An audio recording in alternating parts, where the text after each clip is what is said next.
क्योंकि हमारा विश्वास डेमोक्रेटिक गवर्नमेंट में हमेशा बना रहा है, तो जाहिर सी बात है कि गवर्नमेंट की कुछ खूबियां भी रही होंगी, और क्योंकि इसमें हम सुधार की मांग करते हैं तो इसकी कुछ खामियां भी होंगी।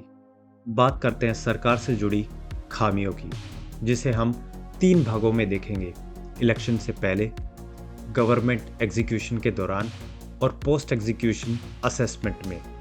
आइए अब बात करते हैं सरकार की आकलन के दौरान हुई गलतियों के बारे में।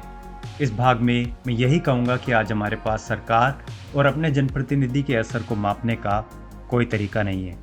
सरकारी रिपोर्ट्स हैं, लेकिन उन्हें कितने ही लोग पढ़ते होंगे, इसलिए हम अपने निजी अनुभव के आधार पे सिर्फ अंदाज़ा ही लगाते रहते हैं कि कौन सी सरकार बेहतर है, जिसका फ़ायदा सत्ता पक्ष और विपक्ष दोनों ही उठाते हैं, केवल अपनी सरकार को बेहतर दिखाने और दूसरी सरकार को नीचा दिखाने में।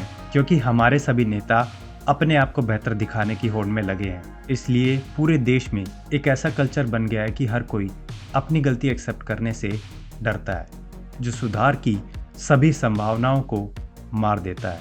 गलती सभी कर रहे हैं, लेकिन एक्सेप्ट कोई नहीं। तो फिर ये गलतियां साबित कैसे होंगी?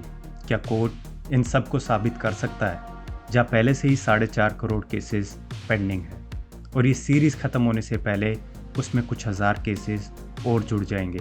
और अगर इन 4.5 करोड़ केसेस को आज की गति से सॉल्व किया भी जाए तो कुछ 300 साल लग जाएंगे।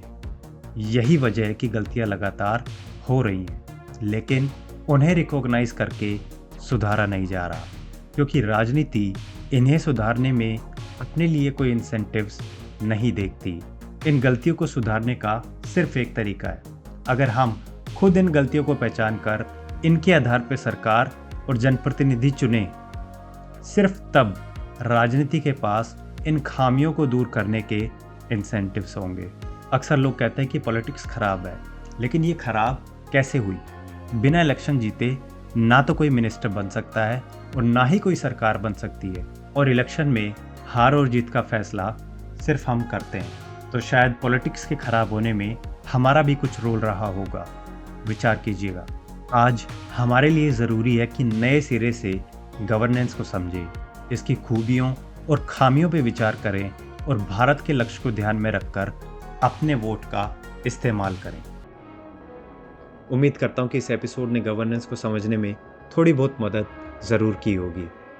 अगले एपिसोड में हम देश की आवाज़ को देश के नागरिकों के मैनिफेस्टो की शक्ल में रखेंगे, जिसमें बात होगी आम नागरिकों के नज़रिए से उन 24 उम्मीदों की, जिन्हें हम सभी पॉलिटिकल पार्टीज और कैंडिडेट्स के सामने रखना चाहेंगे।